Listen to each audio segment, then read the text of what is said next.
2024 का बहुत अलग चुनाव होता जा रहा है। इस चुनाव में देखने को मिल रहा है कि हर सीमाएं जनता ने तोड़ दी हैं और पूरी तरीके से समर्थन के लिए और इंडिया गठबंधन के समर्थन के लिए निकल पड़ी है। पूरी जनता दिखाई दे रही है समर्थन देती हुई। और इस बार तो अभी मैं और राहुल गांधी जी इंडिया गठबंधन के कार्यक्रम में इलाहाबाद और फूलपुर गए थे। हम लोगों ने देखा 19 से ज्यादा समर्थन वाले लोग दिखाई देने लगे।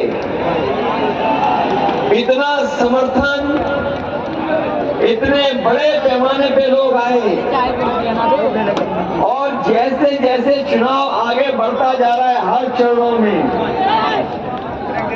चरण में जनता का गुस्सा भारतीय जनता पार्टी के खिलाफ बढ़ता चला जा रहा है।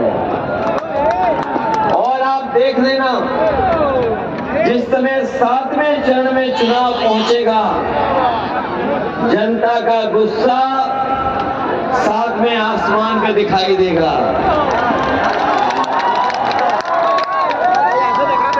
ये लोकतंत्र का 2024 का विशेष चुनाव है।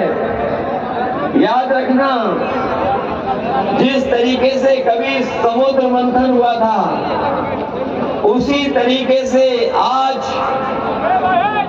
2024 का चुनाव संविधान मंथन का चुनाव है।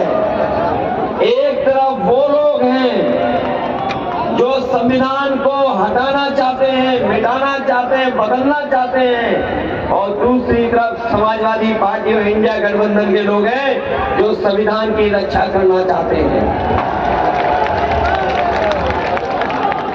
और आज के दिन आप भी संकल्प लीजिए कि जो लोग संविधान बदलने के लिए निकले हैं, उन सबको बदलने का काम ये की जनता करेगी। न केवल बदलाव आ रहा है, सरकार तो बदलेगी, इनका मंत्रिमंडल भी बदलेगा। मंत्रिमंडल के साथ साथ मीडिया मंडल भी बदल जाएगा।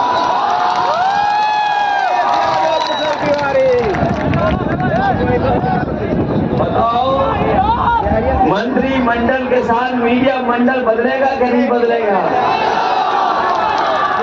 और पिछले 10 सालों में आपने इनकी हर बात झूठी देखी होगी, इनके वादे झूठे निकले। ये वही लोग हैं जिन्होंने भरोसा दिलाया था गरीबों को, किसान भाइयों को, कि सरकार में आएंगे तो किसानों की आय दोगुनी हो जाएगी। हमारा यहाँ का किसान और गरीब जानता होगा, किसी की पैदावार की आय दोगुनी सरकार में नहीं हुई। और जिस तरीके से लागत बढ़ाई है, कीटनाशक दवाइयों की कीमत बढ़ाई, डीजल बढ़ाया, खाद, DAP, बिजली का बिल सब महंगा कर दिया। जहां किसान की आय दोगुनी नहीं हुई, वहीं किसानों पर कर्ज बढ़ता चला जा रहा है। कर्ज लगातार बढ़ा है किसान पर, गरीब पर। और जिस तरह के फैसले दिल्ली की सरकार ने लिए हैं कि बड़े बड़े उद्योगपतियों का कर्ज माफ कर दिया, और जो जानकारी मिल रही है वो जानकारी ये है कि अभी तक 10 साल में बीजेपी की सरकार ने 25 लाख करोड़ रुपए उद्योगपतियों के माफ किए हैं। वहीं किसानों की जमीन कब्जा करने के लिए, उनकी पैदावार को कब्जा करने के लिए ये काले कानून भी लेकर के आए थे। लेकिन हमारा किसान इकट्ठा खड़ा हो गया, किसान ने विरोध कर दिया और दिल्ली घेर ली। हजारों शहीद हुए, न जाने क्या क्या प्रशासन और सरकार ने किया, लेकिन हमारा किसान पीछे नहीं हटा और अंततः उन्हें अपने काले कानून वापस लेने पड़े। जो सरकार 25 लाख करोड़ उद्योगपतियों का पैसा माफ किया, जिन्होंने ये कानून बनाया कि जो कर्ज है जिन पर 5 करोड़ से ऊपर, उनका कर्ज माफ किया जाएगा। 5 करोड़ से ऊपर वाला तो कर्ज माफ हो गया, लेकिन हमारा किसान और गरीबों का जो लाखों में कर्ज वो नहीं माफ हुआ। हम अपने गरीब भाइयों को, किसान भाइयों को कह के जा रहे हैं, इंडिया गठबंधन ने तय किया है 4 जून के बाद सरकार बनेगी और हमारे किसानों का भी कर्ज माफ करने का फैसला लिया जाएगा।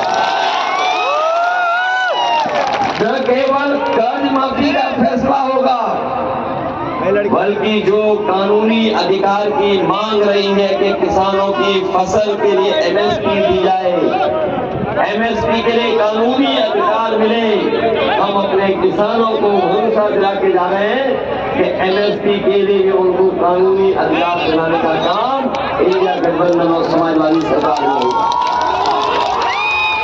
जहां इन्होंने किसानों को धोखा दिया, वहीं यहाँ के मौजूद नौजवान जानते होंगे, इस सरकार में जो भी परीक्षा हुई उस सब परीक्षाओं के पेपर लीक हो गए। इस सरकार ने जो भी परीक्षा या पेपर होना था समय पर, न समय पे कराया इन्होंने। और जब हमारा नौजवान पढ़ा लिखा कोचिंग करने के बाद, तैयारी के बाद परीक्षा देने गया, तो बाद में उसको पता लगा कि पेपर लीक हो गया। जितनी भी परीक्षाएं हुई सबका पेपर लीक हो गया। ये नौजवान जानते होंगे, 1 2 नहीं, 3 नहीं, 4 नहीं, 5 नहीं, 10 से ज्यादा परीक्षा हुई और सबके पेपर लीक हो गए। हाल ही में पुलिस की भर्ती का पेपर लीक, याद होगा आपको, 2 दिन परीक्षा कराई,